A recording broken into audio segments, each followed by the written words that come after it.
Hey, how about you, everybody? Welcome into this week's edition of Inside the 20 with myself and Keith Niebuhr.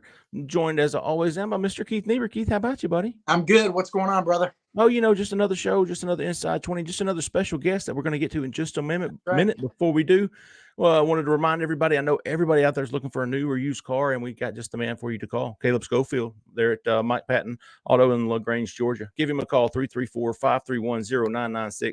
Fantastic used car selection. And they sell the new Ford, Lincoln, Chrysler, Dodge, Jeep, Ram, and Hondas. Give him a call, 334-531-0996. Keith, we had Hugh Freeze on here Monday. We're bringing in maybe his right-hand man when it comes to recruiting. I want to welcome to the show, excuse me, Director of Player Development, Mr. A.K. Mogulla. A.K., welcome. Hey, Jeff. Hey, Keith. Thanks, guys, for having me on, man. Really appreciate y'all. Thanks Absolutely. Absolutely. The man behind the curtain, really, when it comes to recruiting.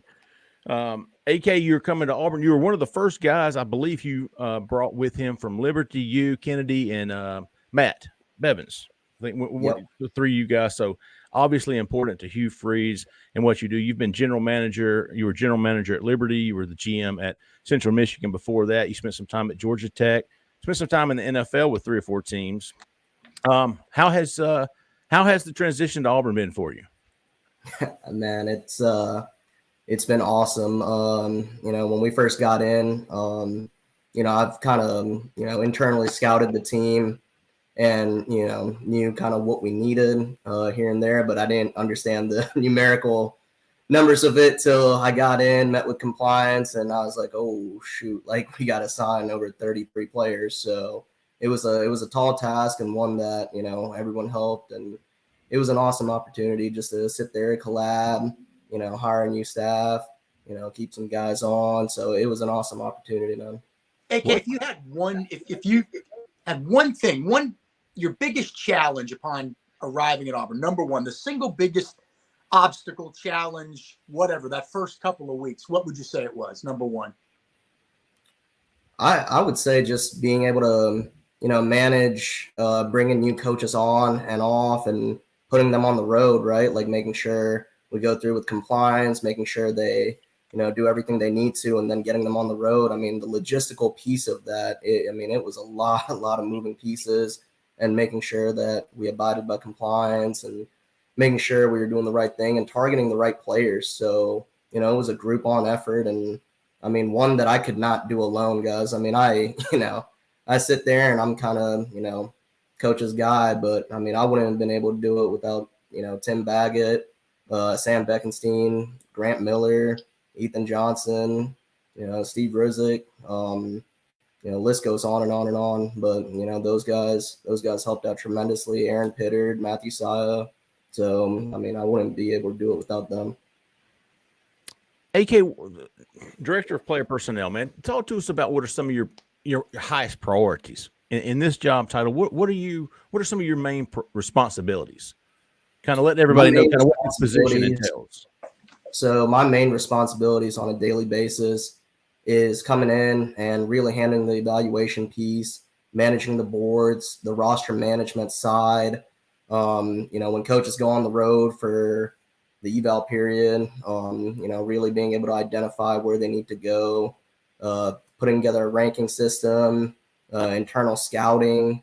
So I would say those are kind of the pieces. Like I handle more of that personnel piece, and then, Ethan handles more of that, recruiting side, and then Kennedy handles more of that recruiting and operational side. So it's a really, really great collaborative effort by all of us. And I mean, it's awesome because Coach plays us to our strengths. Oh, Kennedy Harvey, he's mentioning Director of Recruiting Ops. She's more of an on-campus official visits. Yep. Was that right? Okay. Yep. So let me ask you this: y'all had a huge junior day a couple of weeks ago. What was your what were you? Not what were you thinking? Not because it was huge. Yeah. That came out wrong. Like, what were you thinking? But like, were y'all thinking, hey, let's get as many kids as we can here. Let's let them introduce. What was your? What's the word I'm looking for? Strategy. So with over 200 kids. So our strategy was to, bring as many kids as we can and let them experience our new staff, have them be around our coaches, have them be around us, our support staff, and, it was a really cool opportunity for everyone just to get to see what this new staff is and who we are, right? Like, we're different than previous regimes that have been here, and just, get to know us for us, right? Like, we're just genuine, authentic people, and we just want to keep building relationships. I think that's the biggest thing in recruiting, is building genuine relationships with people. And I know you guys a lot. We talked to a lot of these kids after they left, and 98% of them, it was overall success. It was a huge day.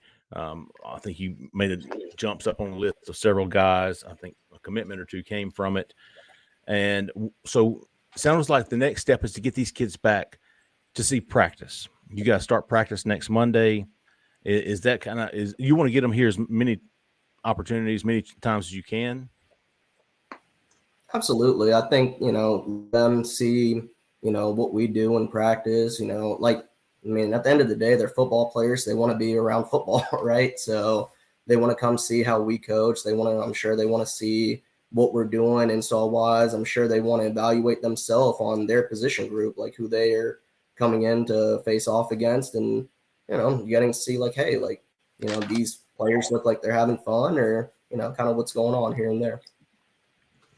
Okay, when do you, as a staff, do y'all sit down and go, okay, strategically, do we want to have another junior day? Do we want to do this? Like, how does that work?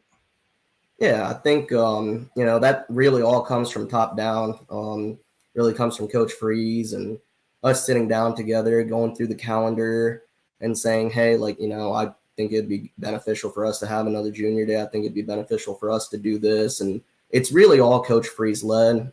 He does a great job of that. He does a great job grasping, where we're at as a team every single day, and kind of saying, hey guys, this is what I feel like is best for Auburn, this week, this month, in the next couple months. This is what I feel like is good. And what's really good about Coach Freeze is he's not like, oh, it's my way or the highway, guys. Like this is it. Like, he's open to ideas. He's open to sitting down together and collabing.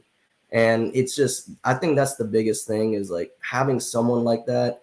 It makes you feel valued no matter what department you're in. Oh yeah. I try to be the same with our personnel department. I mean, I don't care if you're director of scouting or if you're a student that's coming in to help us out. I think you got to sit there and listen to everyone and take input, because you don't know what someone's going to say that's actually going to make you start thinking, and you're like, wow, that's a really good idea. Wow.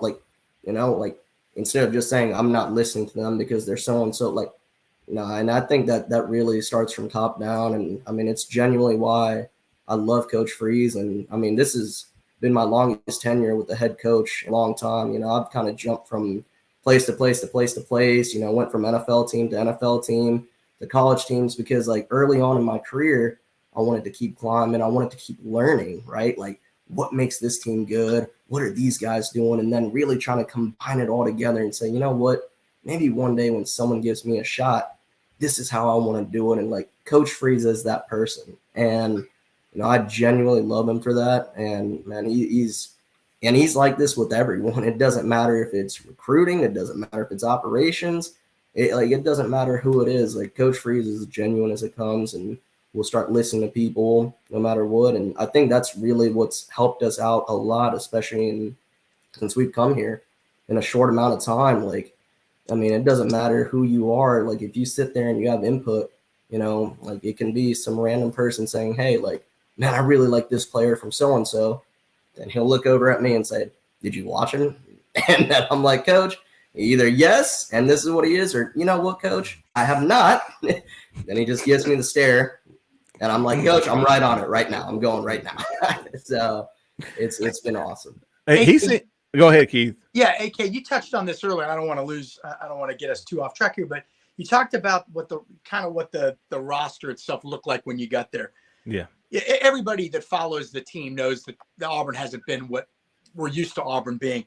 Was the rebuild, when you looked at the totality of the roster, when you got there and did the roster analyzation of it, was it a bigger challenge, a greater challenge than you thought it was going to be, or was it about what you thought it would be? What's crazy is it was about what I thought it would be. In terms of what we need to do to improve those areas, just the numerical piece I did not know, and I'm sure Coach hit on that the other day, like having to sign 8 offensive linemen, 9 defensive linemen. Like that piece I didn't know how much it would be, just because, like, you know, naturally when you run out of eligibility, right, those spots become open. But then now you got the transfer portal. Now, I mean, guys leaving to go to the NFL. So like having to account for all those things, and I'm sitting there, I'm like, wow, like, you know, it was my second day when I finally got the number piece down, and I'm like, okay, Coach, like, this is where we're at. I've color coded the roster. This is really what we have to do. And, you know, and the biggest thing is improving the lines of scrimmage, guys. I mean, that's how, you know, great football teams are made, right? O-line, D-line, I think that's the biggest thing. And, you know, shoot, it makes everything a whole lot simpler when those two sides are good. AK, you guys hit the portal hard in that. So, how do you feel like you guys did? And Hugh talked about the other day on the show the numerical, like you said, you've got to have this number, this many offensive linemen, this many defensive linemen. As far as filling out those needs, I think he said it needed another interior offensive lineman, maybe another linebacker, a wide receiver. What else was there, Keith? Oh, and potentially a quarterback. That's right. But I want to get your thoughts, man. How do you feel like you guys did in the 3 weeks that you had in the transfer portal? Signed 12. I feel like we did a good job in terms of just identifying, you know, the amount of roles that we need. Like, just because, you know, numerically it's like, hey, like we need 8, you know, offensive linemen, or hey, we need this many receivers. It doesn't mean let's just go out and sign a receiver, right? Like, it's about being strategic, making sure we're all on the same page from the coaching side, the player personnel side, and really meshing it together and saying, okay, like, what specific role do we exactly need? Do we need a big outside X receiver? Do we need like a dynamic slot guy? Do we need like a Z that can kind of do it all? Like, really about defining roles on this team and going out and targeting those specific players. Just because, you know, so-and-so is after this player that's, you know, ranked this much, like, that's awesome. That may be great for their team, but for our team, what do we specifically need? It doesn't matter if it's just, hey, let's just sign a bunch of big, tall receivers. Well, great. And then you get in a game, the other team has bigger, longer corners. You're like, oh, man, I really wish we had a small, dynamic receiver. And it's like, oh, shoot, we probably should have went out and signed one of those guys. But, you know, I learned from, you know, my mentor, Phil Savage, and Pat Sudis, and a lot of great guys. You know, you have to build the team in multiple ways, and, you know, power and spread. And you got to be able to give your coaches all those options. That way, every week, you don't know what we're about to put out on the field, and you're like, whoa. So I think we did a pretty good job overall. But, I mean, look, we're, you know, constantly looking to improve the roster every single day and trying to find 24s, 25s, and also, you know, grad transfers are going in, and it's a constant process. So, you know, if coach is listening, I promise I'm not just back in the war room, just, you know, hanging out. We're working. You mentioned Patrick Sudis. He was sitting in the same seat you are. About 8 years ago, Keith? Oh gosh, no, less than that. Just maybe 3-4 years ago, I think. No, it was not. Yeah. Sudis? Yes. Yes. He went to Georgia Tech after Auburn. I think he was at Georgia Tech for 1 or 2. Is that when you were working with him, AK? At Georgia Tech? It was. Yep. So that was after I finished with the Dolphins, and I was helping out the Jets and Phil Savage on the side. And then I went to Georgia Tech to work for my previous boss, Jeff Collins. And Pat Sudis was there. And, man, I worked hands-on with Pat. And, I mean, I learned so much during my time there, because I've been out of the college game for a while, just through the NFL and coming back. I mean, Pat taught me so much. That's been helping me out every single day. So we talk like on a weekly occasion. I got a couple questions, Jeff, but I don't know if you want your thoughts. No, we're both a big fan of Patrick, so wanted to give him a little plug there. Sometimes. Yeah. Sometimes, most of the time. Yeah, he's a great guy. Hey, I wanted to huge Atlanta Braves fan. I tell you all what. Oh my gosh, he will never miss a game. Well, no kidding. I didn't know that. Interesting. Yep. Well, you know, I know Jeffrey wants to ask about some other, you know, operational type things, but I just have a couple questions, and then I'll hand it back over to Jeff. You know, Hugh Freeze. Now you've been with him for a few years. What's one thing people like us, the fans, should know about him that maybe they don't know? You're around him every day. How would you describe him in a kind of a way that maybe we're not used to him being described, or you know what I mean? He's a realist. He's a realist. He's always going to shoot you straight, whether you like it or not. He will tell you, because he knows that I can be real with him, right? I think it's a great mutual respect amongst each other, and same way that he is with the players. Like, he'll be real with them. He's not going to sugarcoat anything. And same thing, players can go back at him and say, like, Coach, you said this. Well, I did. Okay, well, this is what I'm saying back to you. And I think it's a great admiration of that. And at the end of the day, that's what it's all about, is like surrounding yourself with people like that is huge. Because like, if I'm waking up and slacking around, like, Coach is going to be real. Like, hey, we got to get better. Hey, we got to go. This is good enough. And it's something you need that in your life. Because biggest people that do that with me is my parents. And when they're not here, Coach always keeps me accountable and helps me become better, and not just this profession, but also developing better as like a man moving forward. And, it's kind of like a father figure. So I would say just being a realist. Last thing for me would be trying to get my background in order here. AK, you've got a job that the average person would think, hey, that's pretty cool. How would I get into that? So take us back to, I heard you went to some fantastic college down in the Sunshine State. And how does a young guy, 17, 18, decide, this is what I want to do. This is the path I want to take. And then how did you get into it? So I had no connections when I started out, and, I was ready to do anything, help out, be a water boy, no matter whatever. And, my parents, my whole family has either been doctors or computer engineers. I was born in India, moved to America when I was 4. I didn't even know any English at all. And, Dude, you speak it I better come than here I do. and know what football was. So I had to learn all that. And, I just ended up sending out emails when I got to college. And Really? I knew I could just become an NFL GM. And I said, you know what? All it takes is one person to take a shot on you. And luckily, one person responded. I got like 17 no's and 1 yes. And it turns out that yes was from Ryan McNamara, who's the defensive play control coach. And while I was interviewing, Jeff Collins, the defensive coordinator, was sitting in the room. And as I'm interviewing, he didn't say one word to me. He just kept staring at me. And I had this whole folder of like NFL draft material I was working on, doing notes.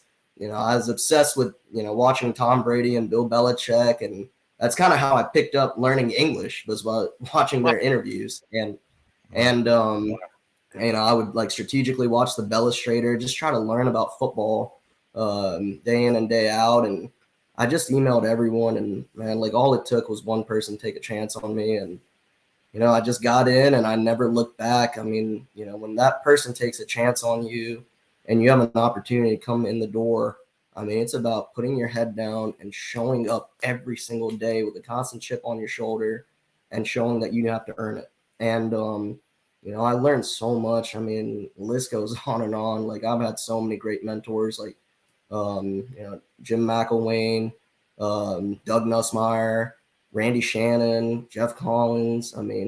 List goes on. And man, I'm really appreciative of those guys. And just, you just start meeting people along the way, and just like we're talking right now, you just never know who you're going to meet that could help you out in the future. And it just kind of took off from there, and I've never looked back. And, that's why I try to spend as much time as I can talking to people and like trying to give back to this game. Cause it's done so much for me. I think that's only right of me to do the same thing back. What an interesting tale there, man. Hell of an answer. Jeez. All right. Yeah. Done. Hey, last thing for me, AK.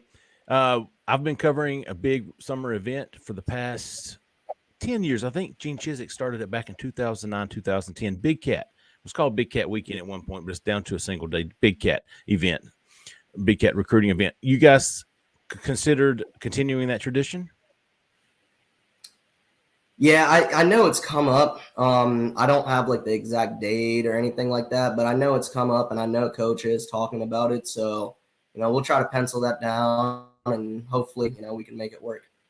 I will I'll tell Coach that July 8th through the 18th is a no-go. I can't do it those 10 days. I'll be out of town. I think that's a dead So period. if y'all can schedule it around there. On our calendar meetings and stuff, I'll make sure that we bring that up sometime. Also, hey, is it possible that you have a bottle of Perrier for each of us when we work in the lobby from here? Yeah. Hey, listen, we appreciate you. Yeah, thanks, AK. We appreciate you, man. We looking. I really appreciate it, guys. Absolutely, man. Thanks so much. AK Mogulla right there, folks. Take care, buddy. Yeah. See you guys.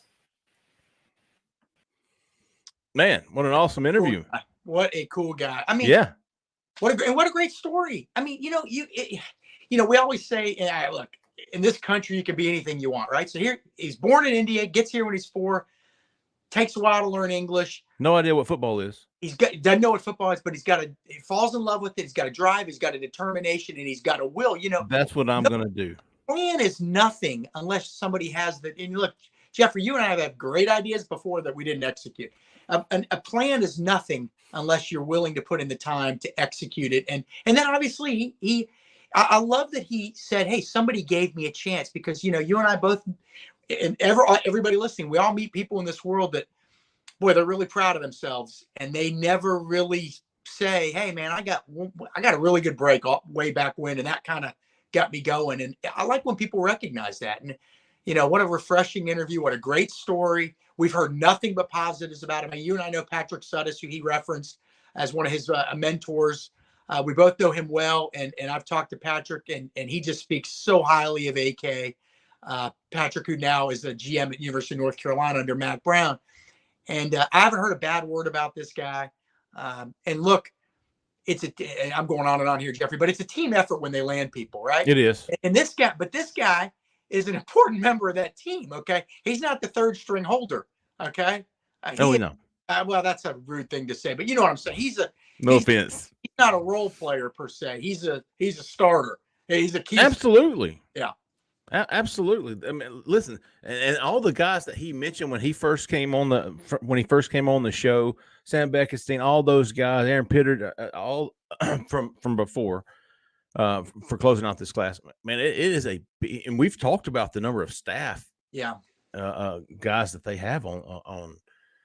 It's absolutely Kennedy Harvey, Matt Bevins, all those guys. They obviously got something going, because we're both a fan of how they closed out the 2023 class. We're both fans of how they're starting out this 2024 class.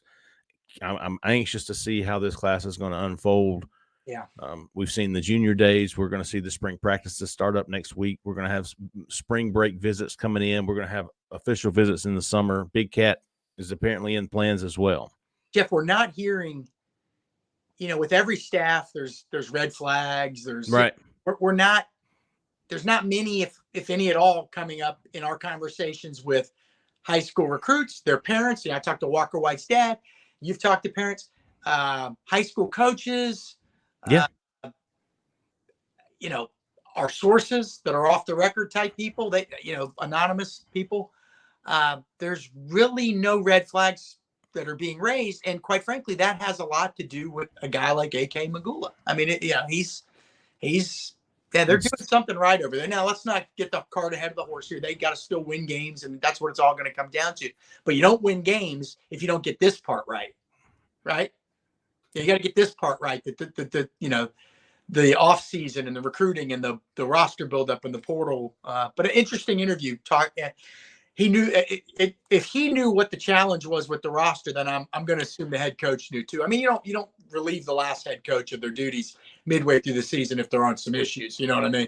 And that was basically the first thing they did. It was come in and self-evaluate, look at the numbers and going, where are the needs? Yeah. We've got to have these guys. We've got, and Keith, I think you've talked about this on, I don't know which show it was, but there's a set number of guys on both sides of that line of scrimmage at each position, really. And I think what he was saying is that AK was saying that it was about what he was expecting. Like he was expecting that they needed a lot. Yeah. Well, like I said, there's whenever a head coach gets fired, fans are sometimes a little bit unrealistic at various schools about what can be done the next season. Cause there's always that crazy season like Gus Malzahn had. Sure. But by and large, that's very rare. There's a reason why the last guy got relieved, and it's not the play calling, and it's not because they didn't throw to the tight end enough. It's often because, well, game management's part of it, obviously, but it's usually because the team just isn't where it needs to be. Now, that's still the responsibility of the head coach. That's the number one responsibility. But and like Hugh Freeze told us earlier this week, this isn't something that a miracle is going to cure overnight. It's going to take time. But they're going in every day, rolling up their sleeves, and getting after it and trying to make the team better. Like he said, Jeffrey, every day he's thinking of ways to make the team better, the roster better. And so to me, that says, they're going to be taking a close look again once that next transfer portal window happens. It's going to be a lot of guys entering the portal, and they're going to be doing their due diligence. And, they're going to have their ears to the ground too, Jeffrey. What am I hearing? Or what are you guys hearing? I'm sure that comes up in meetings. Are you hearing? Well, first of all, we've all gotten calls from college people before. Hey, you hearing any guys that may be looking to transfer? Well, they're going to be doing the same thing. So they're going to try to get ahead of many of these as possible. But to me, when he said that, it made me think that they're definitely not done yet. Definitely not done. They're going to take a close look at the roster after spring practice. And not even after, during spring practice. And by the time it ends, they're going to have a heck of a grasp on what else is needed. And then they're going to go after it in that second transfer portal window. And you know what? I think, Keith, from walking away from our two shows this week with Hugh Freeze on Monday and AK here on Wednesday, and I'd love to get Kennedy Harvey on here as well. I think on-campus recruiting is it's fascinating to me, the official visits, the logistics of all of that is. But when I'm going to walk away from these two interviews, listen to these two guys talk about the recruiting, and if I'm an Auburn fan, I'm having confidence in the recruiting moving forward. Not that I didn't already from the results, but I'm walking away from these two interviews going, I feel like the recruiting is in pretty good hands right now. Yeah, I agree with you. And I had confidence, quite frankly, in the off the field people from the last regime. Yeah, I did. Yeah, I just didn't get the sense that the head coach had the right frame of mind. You know what I mean? But you and I knew a lot of the off the field people, and we'd be remiss without saying AK mentioned one of them, Steven Ruzick. Oh yeah. No longer with Auburn. He's the director of recruiting, I think. No, he's the GM in Indiana. The GM in Indiana. Hey, listen. Hey, yeah, that was good on AK because Ruzick stayed through, I think, the December signing period. That's right, and that was invaluable because he had already, researched and scouted a lot of the guys in that Auburn recruiting footprint, and because AK and Hugh Freeze and some of the other coaches were at Liberty, they were recruiting from a different pond. I mean, right. They knew about all the kids, but once a kid starts getting SEC offers and you're at Liberty, you're not going to get them. So you have to move on to more realistic options. And so Steven Ruzick was invaluable. But again, this is not to diminish any of the off the field people from the last staff. But what we're seeing from this group of people is a high level of organization. They seem to have good people skills too. Yeah. And look, they're all getting out there, and Kennedy has some of the people that work, I think, beneath her did a show with Ellie, with Auburn Live, and Hugh Freeze is now doing podcast interviews with us and other people. They get that part of it too.